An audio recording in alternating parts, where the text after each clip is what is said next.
Hi guys! Kamusta? Ako si Red Forest at welcome back sa aking channel. At kung bago pa lang kayo sa aking channel, huwag niyong kalimutan na mag-subscribe at sipahin na rin tiny bell button dito sa baba para updated kayo kung meron ako mga bagong video na i-upload dito sa aking channel. You know, at para sa video ito, another reaction video na naman ang gagawin ko. So magre-react nga ako guys dito sa The Voice Kids. Maria Isabela Macuse performs Mapa. And sobrang excited na ako guys na mapanood ng kanyang audition performance. Kaya mag-umpisa na tayo without further ado. Let's begin in 1, 2, 3, go. Alright. Okay, bilang tayo ulit guys ng 3, 2, 1, go. So, here we go.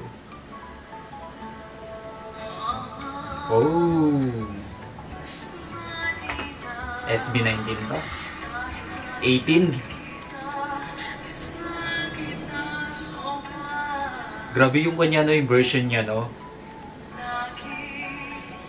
Okay sa akin yung version niya.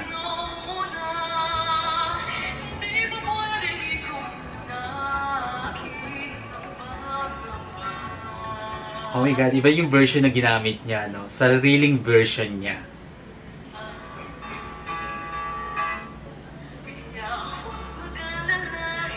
Nice!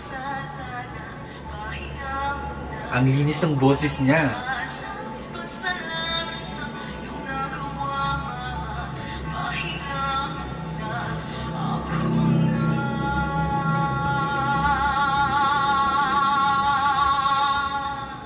Galing ha?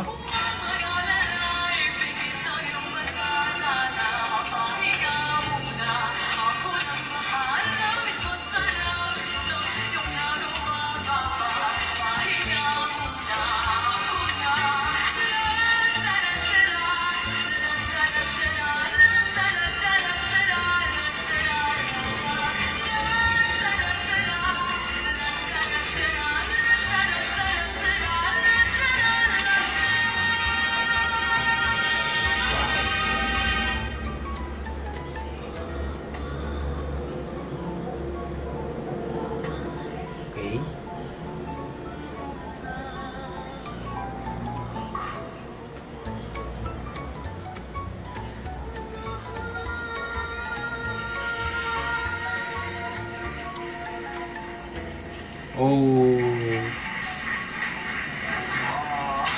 it's okay, it's okay.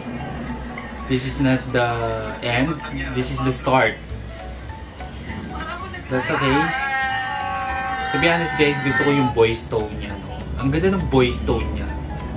Actually, may potential talaga siyang maging parang like Casey Tandingan, like sino pa ba yung mga ganito yung genre ng boses?